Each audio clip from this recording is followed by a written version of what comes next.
What's going on, everybody? I apologize. I know I'm a little bit behind on getting videos out onto YouTube. I've got a backlog a little bit of some content and recording that I've done, so I'm excited to get that out. I've recorded the first thing I wanted to show, and this is going to be the entry to it. I've recorded a podcast, the first long form podcast, so I'm excited to get that out and show you guys. And if you're listening on just Spotify and viewing this, I'd appreciate it. Or if you want more context, to check out the Lazy Millennial on YouTube, or for some of the videos, it's at my TikTok, and that's Levi Cyphers. You can check that out. But I want the Lazy Millennial to be a little bit of a behind the scenes, or just show you guys a little bit of how the pudding's made, and show you some of the stuff that I'm trying to learn and to get better at. So that's where I want to use this and continue to push and help Jay push in his business. So my first guest for this podcast form is the individual I work with. His name's Jay Joy, as you guys will get to meet him here. So I don't want to make this too much longer. Like I said, I got stuff coming out. I want to dive into the analytics. Your boy went a little viral on TikTok, so excited to show some of those analytics and a little bit more behind the scenes. But without further ado, ladies and gentlemen, Jay Joy. Introduce our first guest is Jay Joy with Bridgeforth LLP. Jay. Woo! Yeah. Welcome on. I told Jay I wanted this to be very casual and to be able to just talk like we do driving around in the truck most evenings. So just a very casual conversation where we go back and forth and just kind of discuss some of the different ways of approaching not only business but thoughts. Jay does executive coaching and is also a fractional CFO, mostly in the dairy space. But I'll go ahead and let Jay tell you a little bit about kind of his background and what he does right now.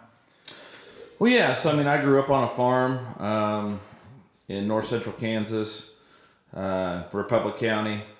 But I say I grew up on a farm. My dad was ran grain elevators for what eventually became ADM down in southwest Kansas back in the day. So, I've been in and around the ag space for my whole life, I guess.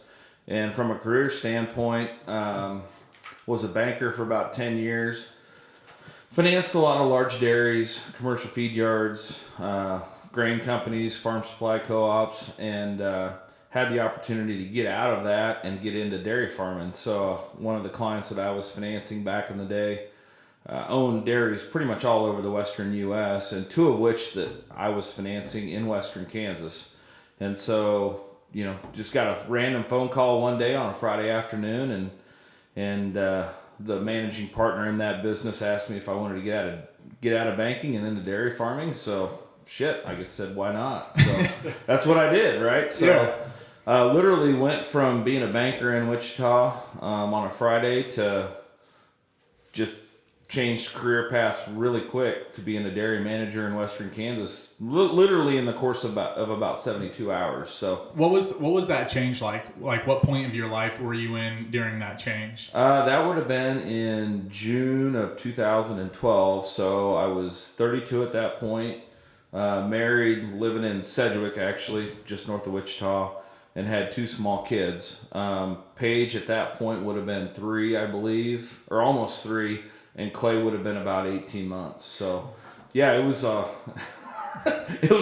actually it was pretty freaking crazy if you want to believe. Yeah, if you want to think about it. No, so. And that's kind of what I was trying to get into there a little bit. Like, just walk me through that thought process a little bit on the job change and taking a different, taking the risk and going out and doing something completely different like that. Not that it's completely different. Obviously, you had a background in it, but a job change at 32, a lot of people, they can't even comprehend that. Like, switching career paths like that, or taking a risk and jumping onto something else. Well, at that point in my career, I always had a dream, right? My dream was not to be a banker for 40 years. My dream was to be a banker for as long enough as it actually took me to identify what it is I wanted to do. And I always had this thought in the back of my head that if I wanted to do something different, it would be the CFO of a large dairy or a large feed yard. Literally, I never even thought it would happen until I got that call from Eric, is his name, until I got that call from Eric.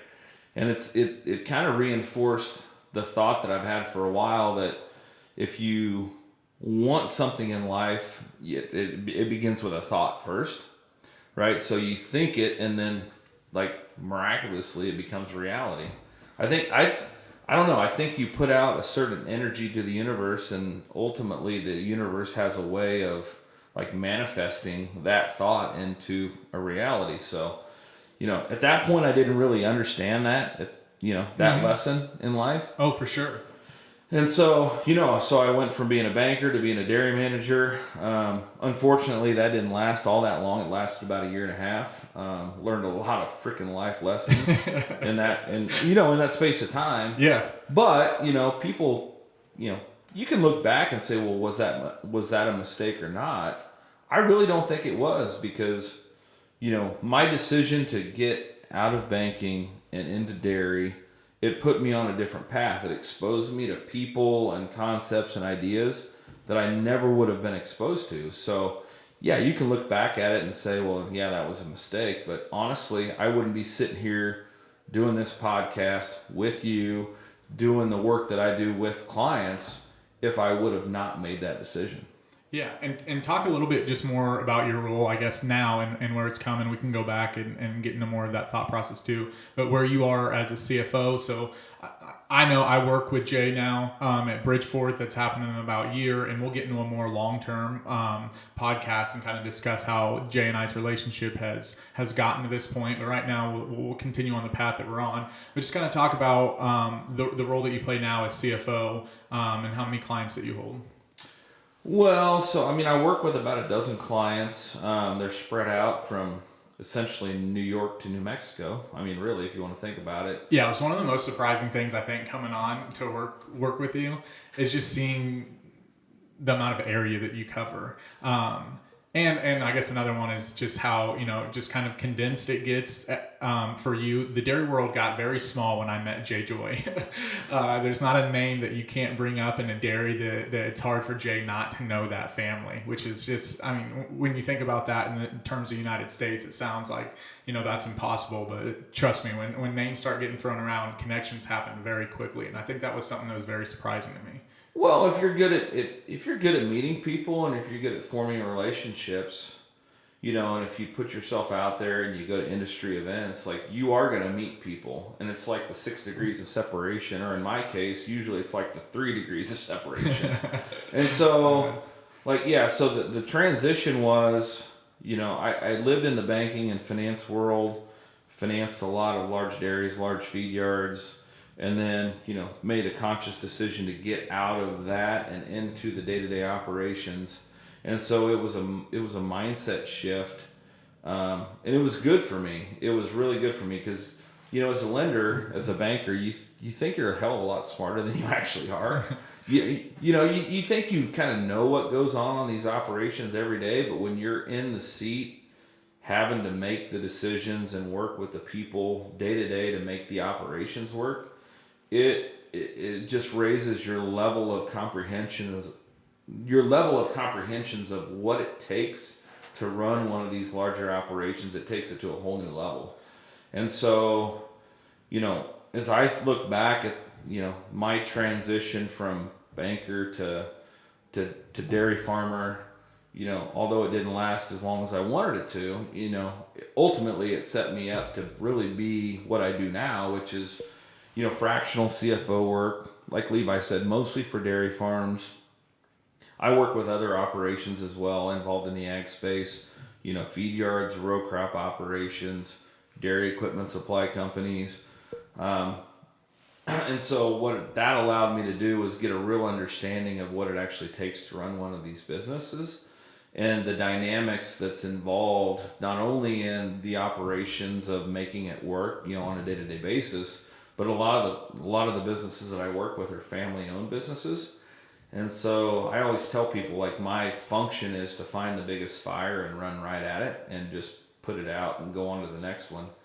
And so, I think that by having the perspective of sitting on the banker's seat at the table, the dairy manager's seat at the table, and now as a consultant to owners and managers, it really gives me a pretty broad perspective and allows me to communicate in a way that can speak to the various different people that are involved in some of these larger operations.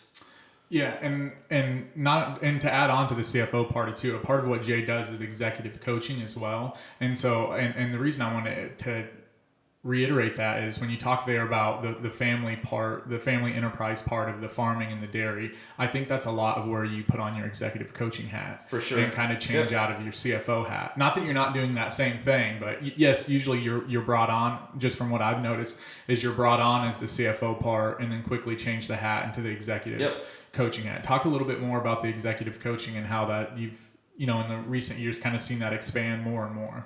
Well, it's bringing it's bringing, I hate to say it, but it's kind of bringing an unemotional perspective to a situation. A lot of the clients that I work with, even though they are family businesses, and over time I get somewhat emotionally attached to the people, I can come in and look at a situation for basically what it is, right? So I don't have the emotion of having grown up in the family. I don't have the emotion of having seen the business, buy a piece of ground or expand. So when I come into a deal, it's very much like, here's the facts, here's where we are, getting the family aligned and headed towards the same goal. I mean, that's 90% of what I do when I talk about, the family business advisory piece of like my offer is it's really getting, older generation, younger generation, figuring out where do they want to be in 10, 15, 20 years from now, and then backtracking to say, okay, here's where you want to be, here's where you are, what steps do you need to take to get from where you are to where you want to be. I mean, it's not really all that complicated of a deal. It's not really complex. It's really just being able to have that conversation in a very unemotional way to get families to actually talk about it. Because a lot of families, I mean, when it comes to their family business, especially in the ag sector, it's a very emotional thing.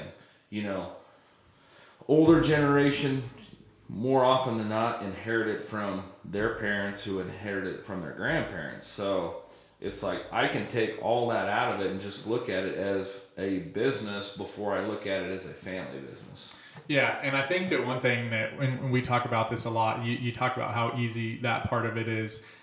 Jay's understanding of balance sheets and your understanding of finance when you step into the role, like that's, I love that it's like second nature to you. Like you don't even think about that part because your understanding is so much in depth, and that you come in that you can apply that and fix that you're already looking to the next fire. Like, okay, I see these financials, it paints a picture, and I think that's what you talk about is coming in as just somebody that's unemotional and just coming in looking at the business and saying, this is what the business is, this is where the business looks like it's going, is this aligned with your guys' interests as a family?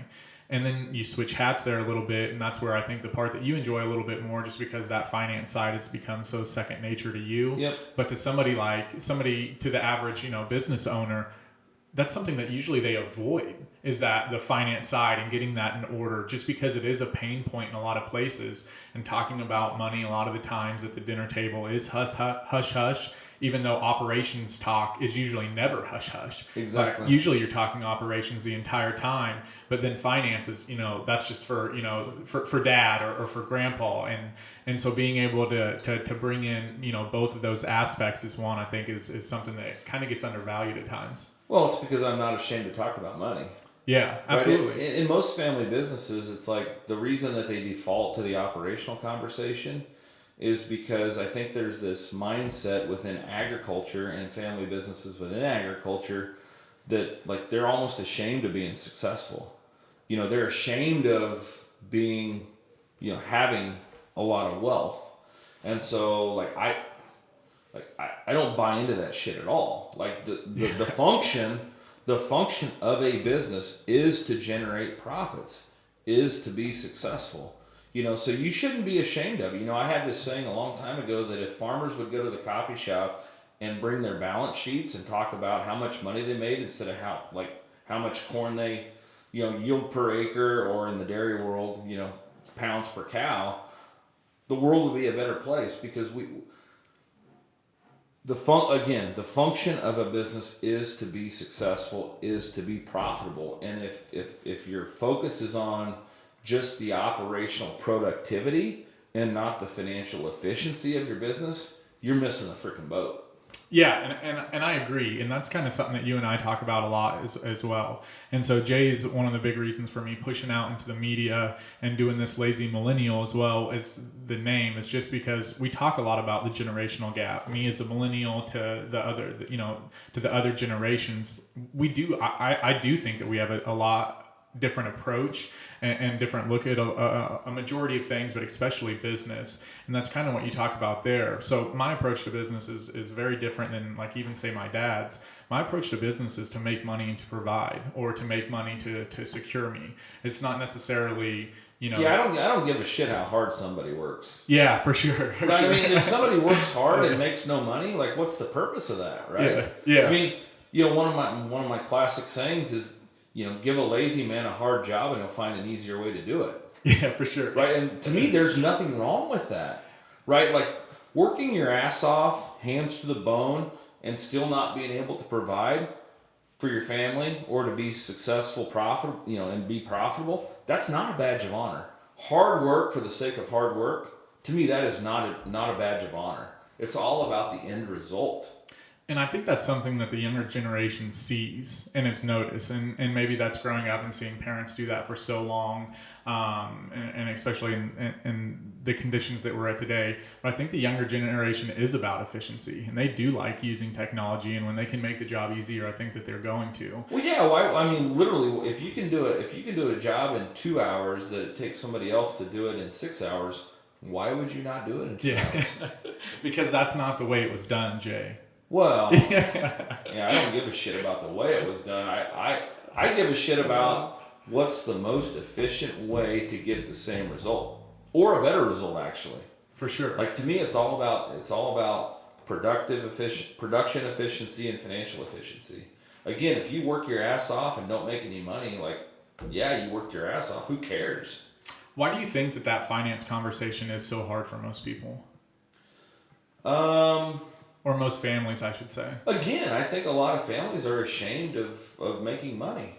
Yeah. They don't want the neighbor to know that, they made $1 million a year or $2 million a year or $20 million a year, right? They don't want people to look at them differently. It's almost like it's almost like this herd mentality, right? It's okay. Like you feel a lot safer if you're with the herd. And if the herd is barely getting by and breaking even, like you want everybody in the herd to think that you're barely getting by or breaking even, because if you're not, if you're actually like making a bunch of money and they're not, like they start looking at you differently, they start treating you differently, they start acting towards you differently. I think most people are scared of being looked at and treated differently.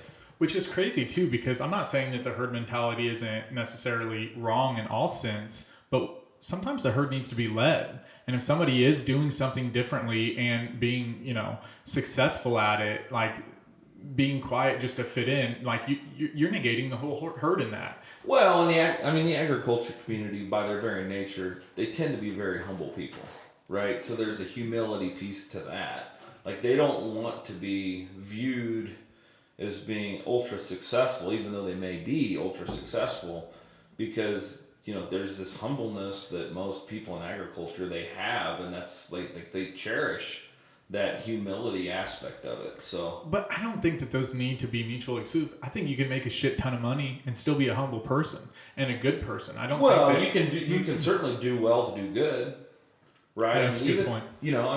Yeah, you may be very, very successful in the agricultural business, and you can be a greedy sumbitch, right? And people will look at you differently. But if you do well and you pay that back and you do good to the industry, to your community, to your employees, you give people opportunities, vendors, suppliers that they normally wouldn't have if you weren't as successful. To me, that's a very good thing. Yeah, I agree. And one thing I've always just kind of thought was funny, and I agree with you, especially growing up in a small town. The town that Jay and I live in is about 400 people. The town that Jay grew up in is even smaller. Yeah. And so I understand that thought process. But I guess one thing I've always found kind of funny is you can look how much land everybody owns. Everybody has a pretty good idea. Yeah, but it's not cash, right? Like, agreed, but still, like, everybody understands like how many acres you have, and if you can do any like decent math, you can get pretty close to where somebody's at. So like, not talking about things and not bringing efficiencies to light, I think that the conversations that need to be had around finance is obviously one that lags, but just around any technology or efficiencies, I think you should be talking to your neighbor about that. I think it's hard because a lot of people feel like their neighbor's their enemy in this game or in the ag space. Yeah, I mean, yeah, exactly. Not always, but yeah, that's frequently the case because if a piece of land comes up for sale, I mean, oftentimes you are bidding against your neighbor for it, right? Like in my space, if a dairy comes up for sale, yeah, you probably are going to be bidding against your neighbor down the road for it. So yeah, it's almost like this. Keep your friends close, but your enemies closer. Almost, like I don't want to I don't want that to sound bad, but like I think there is, there's a distance that's created between people that they view as competition, right? I don't. I mean, I get that to a point, but if we all work together to improve the efficiency and profitability of our farm businesses, I think we'd all be better off. Share information. I mean, there's so much to be gained by sharing what works, what doesn't work. But people tend to be they tend to hoard that. Yeah, and that's the same way in just finance in general. So I come from the personal investment space. So meeting with families and talking about their finances, it's no different that usually one side of the relationship in a marriage like handles the finances, period. So there's usually not even good, conversation being had between husband and wife about a lot of that stuff, which is, I mean, just kind of crazy to me. And I think that that's something that... Well, you're not married. So. Yeah, true. Very true. So I guess I can, I can't completely relate to that, but still, like, I mean, you are a business. I mean, as a household, like, you're an entity, basically. You're getting taxed like it. You might as well treat yourself like it. It's best if everybody knows what's going on. Usually one makes it and one spends it. Yeah. I've heard that a lot through the marriages. Luckily, or unluckily, however you want to put it, I haven't had to experience that so much. But yeah, I think just financial literacy, period, is something that's going to change. And I think that we're honestly seeing a little bit of a push into it right now with people getting more educated into it. At least I should say with the young... Well, I mean, to me, it's just dumb that our educational system does not include financial education in their normal curriculum. You think about how much of your life is controlled by, how much money you make and how much money you spend and how much money you save and invest and the returns on those investments. And to not know how the financial system works, to me, I think that's setting people up for failure. The best thing that ever happened to me was when I graduated college, I got into banking. And then I had like a bird's eye view into, okay, here's how the financial system actually works. Here's how a loan works. Here's how all this stuff kind of works together. And especially as a banker handling a portfolio of clients, you could see what was working and what wasn't working, right? Just their approach to business, their approach to production and operations, their approach to risk management or no risk management. And so, honestly, that is the best experience that I ever got was, the 10 years that I was a banker, because before then I was like probably just about anybody. Like, I didn't really understand how the financial system worked. I couldn't run an amortization schedule for a loan. Like, I didn't know how any of this worked. But fortunately, I was exposed to it at a pretty young age, and then you just start pulling, these experiences and this information together, and then all of a sudden it's like a light bulb goes off, and you're like, oh shit, I know how this works. Mm-hmm. And I agree with you there. I was a financial advisor for 7 years there, and to be honest, I didn't make shit for money.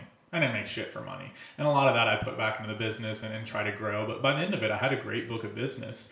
But one of the things that I always told myself when doing that, when I was struggling or having a hard time, I would tell myself is, most people get one look at finances, and it's their own, and that's all that they know. Exactly. Every week I was sitting down with at least 2 different families, Yep. and seeing their situation and going through it with them, and I was learning through their mistakes and understanding that, and also, then putting it into my light and seeing that. So maybe, I wasn't making the most money, but the education that I learned and You were meeting, paying tuition. for sure. And that's something I've heard you talk about a lot, is that, hey, sometimes you just got to pay a little tuition. And as somebody that's tried to start a business and failed, I wrote a couple tuition checks. They're not fun to write. Hey, trust me, yours are smaller than mine. Yeah. Well, they're not fun to write, especially at the time, and it's hard to see that. But once you get through it and you understand it, like especially for me, sometimes that's the only way I learn, is just get into it. And it sucks that sometimes that means that you have to fail.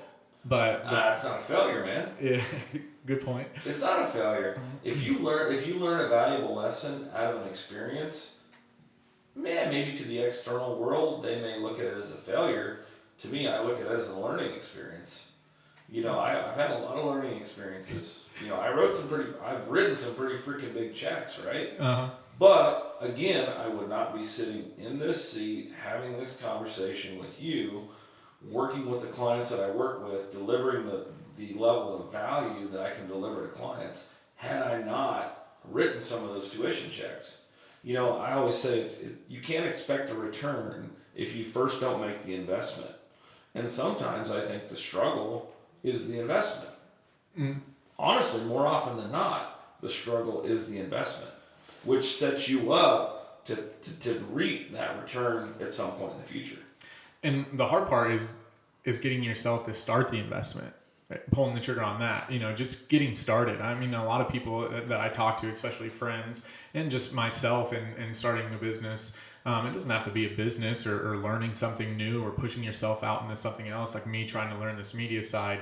Just getting started is the hardest part. Like making Just that being vulnerable. Oh, for sure. And that's something I struggle with a ton, especially doing this. I try to hold myself to a very high standard and think about your image, especially when I was doing investments. I wanted to make sure that I was something that people could look to and have confidence in, because when people invested too, and this is something that you can't, get over your skis about, and it's something that I really respect in you, especially with the amount that you handle, is if you sit there and just start thinking about it and letting it overwhelm you, that's the reality that you're going to live in, and it is going to overwhelm you, and you're not going to be able to make those decisions, especially at the large dollar values. If you just sit there and think about that and comprehend it, then you're just going to get out in front of your skis. So sometimes, you're going to get wrapped in your own thoughts. You're going to get wrapped in your own mind, and when you get to that point, just take a fucking step. Yeah. The best thing you can do is just take a step. Just do something instead of think about something. Yeah, for sure. And so I don't know if you guys can see this or not. This is one of the biggest thing that Jay's helped me with, is this planner here. And so I just write it down, because I know that, and Jay's helped me realize that that's one of my flaws, is just taking that step, or it's not that I don't have good vision. I'd like to think that I have good vision and thought process, but sometimes you just get so far ahead of yourself. You have tremendous vision. You just have to be pushed to just take a step. Yeah, for sure. Jump off the diving board. and it can just be hard to do that. But then once you go, so that's one of the things that the more times you do it, the easier it gets. Yeah. The first time is the hardest, for sure. And that's something that I've tried to take from you too, and doing this journal, and I was journaling before, but I wasn't writing down, day-to-day schedule and knocking out list. And so the steps have gotten a lot easier just because I just write them down. All right, so what we were talking about was the planner as well, and getting out in front of your skis and having that vision, but not being able to take, the initial steps. And so that's something I've noticed just in watching you, Jay, and the work that you do too, that it doesn't matter if the project's for $1,000, $100,000, or $100 million. Either way, you got to take the first steps. And the way you do that is you write down those first steps, write down the next steps, and you just continually put it together. And that's something that if it's on paper, it becomes real. Exactly. And that's something that I try to tell myself as well. And that's why I like to write down. That's why I've started journaling a lot more. I never journaled growing up or doing that. I never ran a planner or anything along those lines. Luckily, I had a mom who was just an absolute beast that could get us anywhere at any time and do it. So I was very thankful for that. But it also didn't force me to learn a lot of that stuff.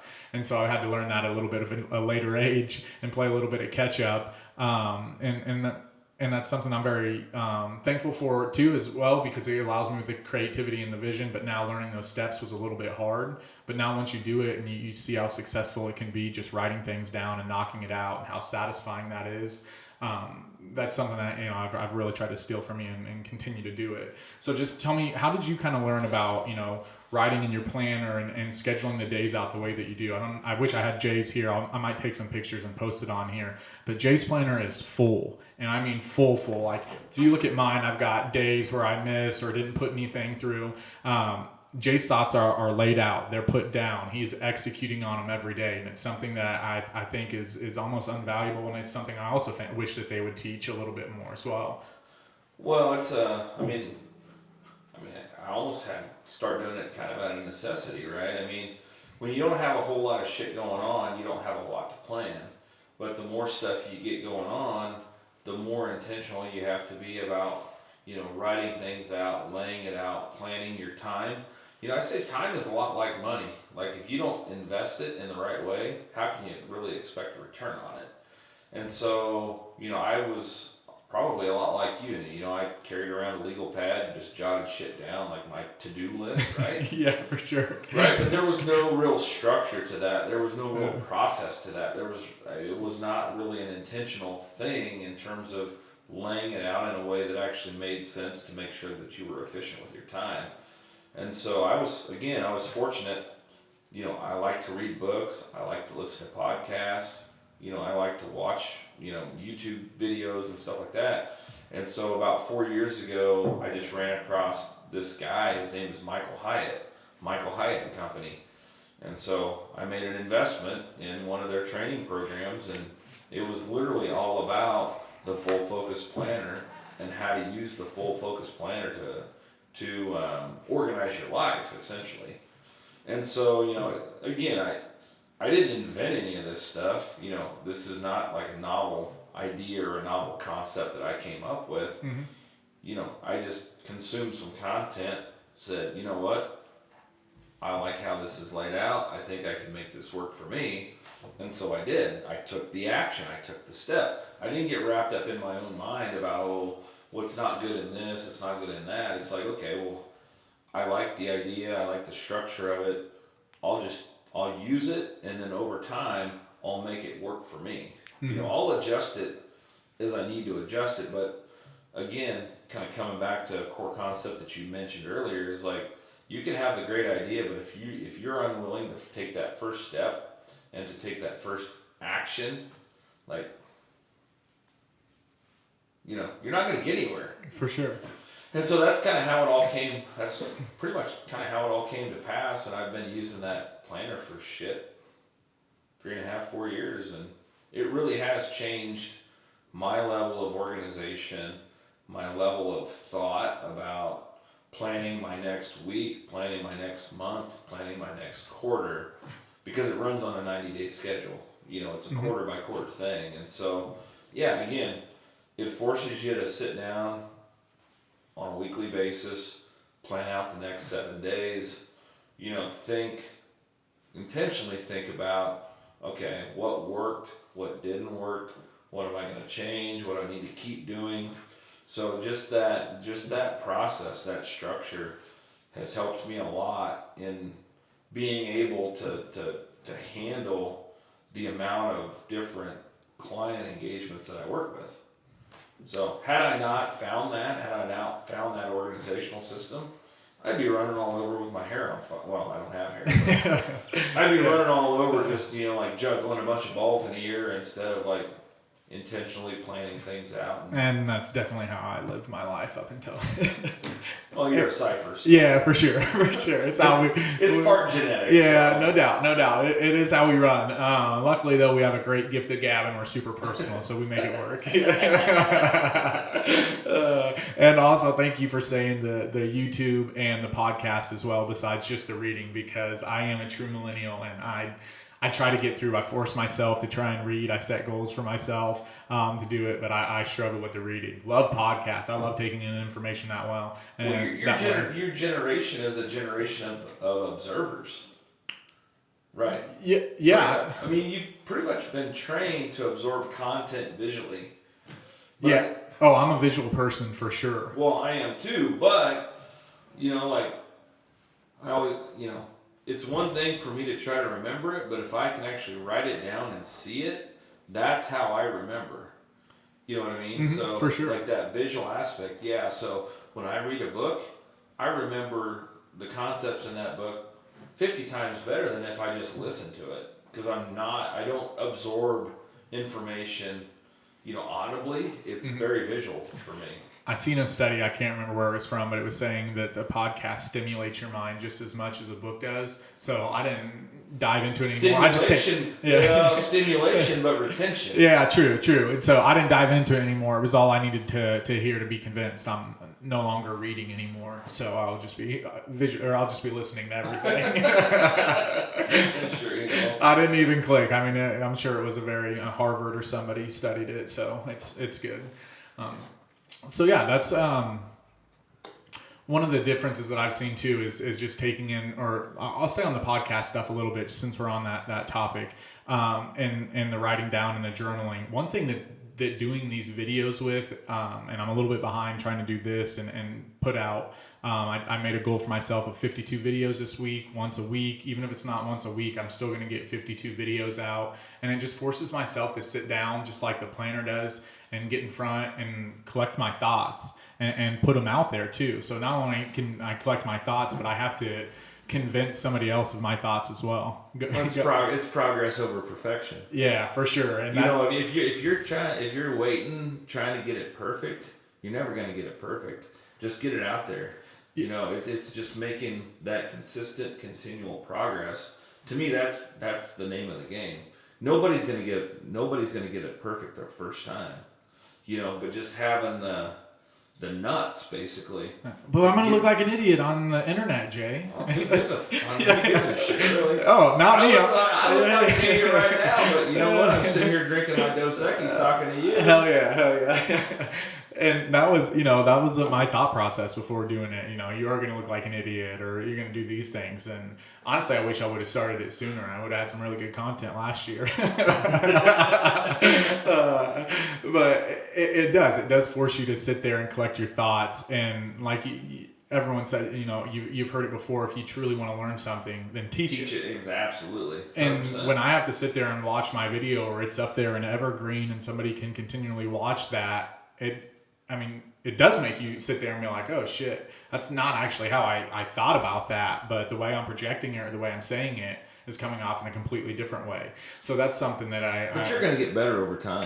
Oh, absolutely. And not only with that, but just with my thought process in general and speaking it too, because you are the reality that you put out. It's something that I truly believe in, especially somebody that kind of can get caught up in their own head sometimes, and you can kind of just live in this reality in your head. And you forget, though, that no one else is understanding that or perceiving that or seeing what you're seeing, especially like your thoughts on yourself or the conversation. You are what you're putting out, period. Yep. And that's what everybody else sees, and that's what everyone else is taking you as. So it's something that I have to sometimes just stop and go, okay, is this just my thoughts on the situation, or is this what actually happened, or how am I projecting this out? Yeah, it's called getting wrapped around the axle. Yeah.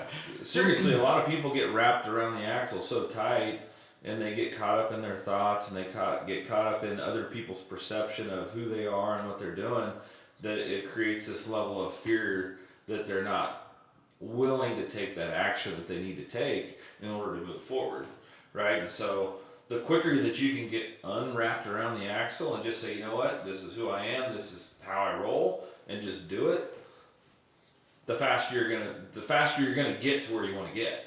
Yeah, and I think getting there a little happier too, because you are. Well, yeah, you're just to not give a shit. Yeah.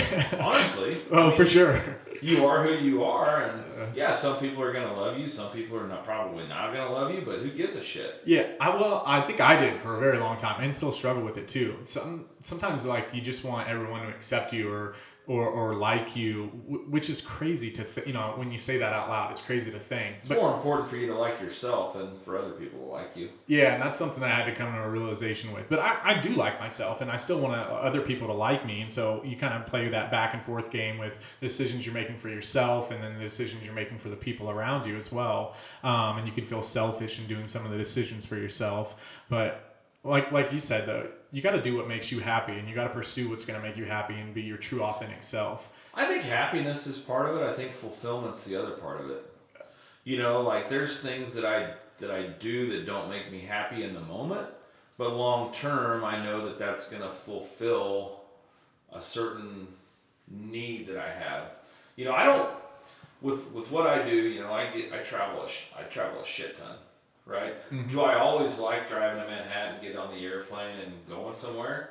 Not always, but guess what? When I'm there and when I'm in the moment and I'm working with clients, it creates this level of fulfillment that kind of supersedes my level of happiness a couple hours before. Mm-hmm. So just because you're not happy in the moment doesn't mean you don't need to do that shit. It's about pushing through that unhappiness, knowing that what you're going towards is going to bring you a level of fulfillment that supersedes any of the unhappiness before.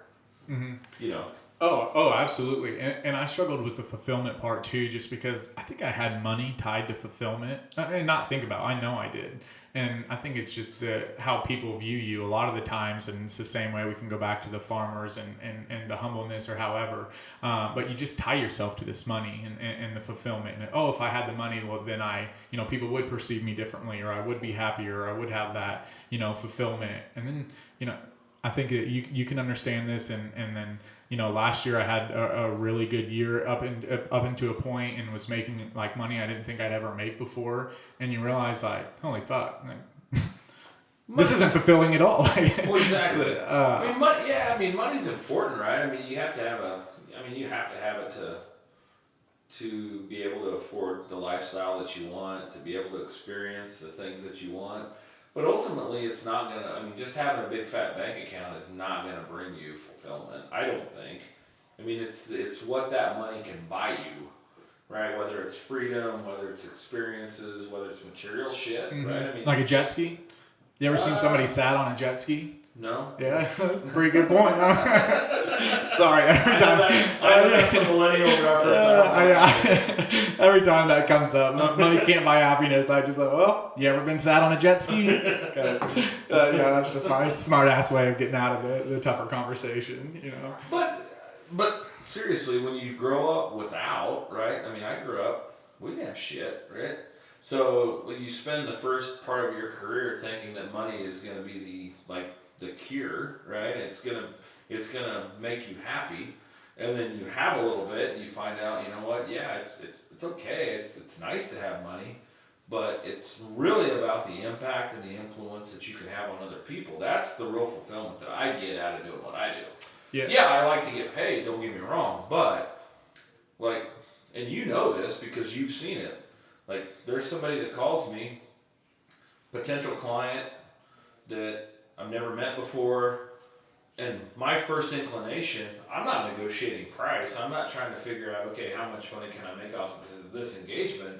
It's all about jumping in and solving the problem first, right? Mm-hmm. That is what gives me the most fulfillment, is being able to help somebody through a situation that I can do that because I've had some of the experiences, I have some of the knowledge that other people don't have.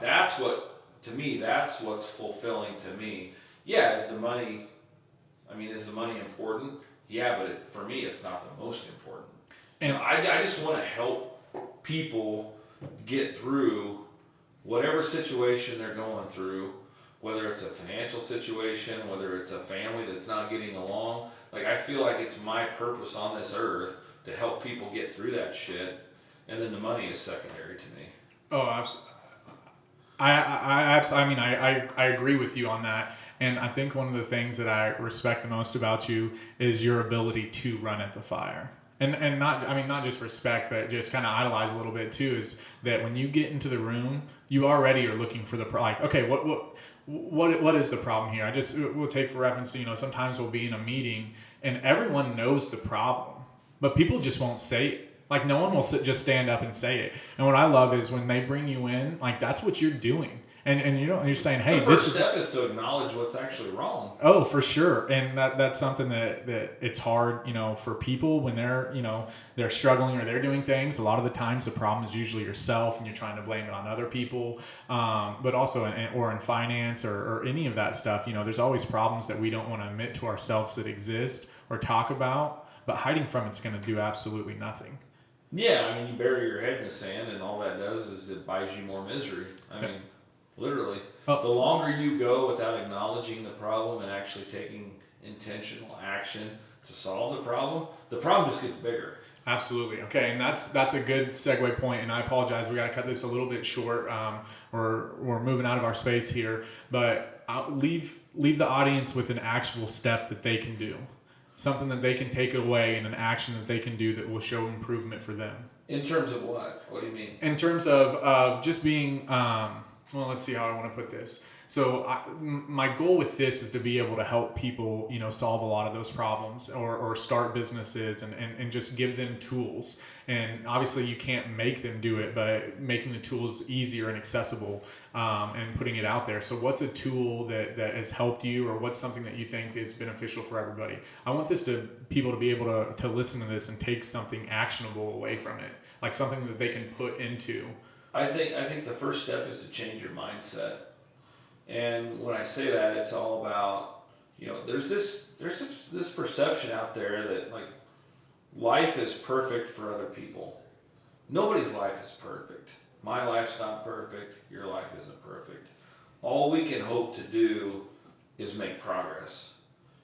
Like from where we are to where we want to be, just make consistent progress. So in terms of actionable items, I think you got to start working on your mindset that perfection, while it may be a goal, it's an unachievable goal, right? It's all about the incremental progress over perfection.